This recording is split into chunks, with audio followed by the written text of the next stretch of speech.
ఏంటి ప్రాబ్లం ఏంటి చెప్పండి.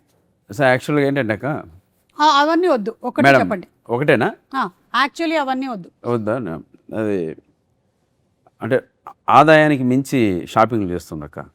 ఓకే, ఆదాయానికి financial crisis in marriage. Okay అమ్మ, నువ్వేం చెప్తావు దీని గురించి?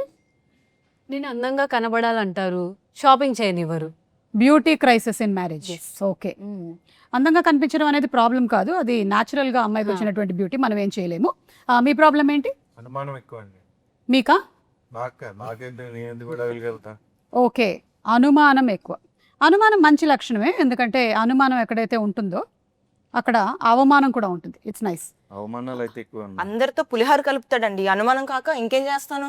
Okay, he's a big foodie అన్నమాట. పులిహోర కలుపుతాడు. చింతపండా లేకపోతే నిమ్మకాయ? ప్రతి వాళ్ళతోనే కలుపుతానే ఉంటాడు. చింతపండు పులిహోర. చింతపండు పులిహోర. అమ్మా ఈసారి కలిపినప్పుడు నాకు ఒక డబ్బా పంపించు. ఓకే, డబ్బా నేను తిరిగి పంపించేస్తాను.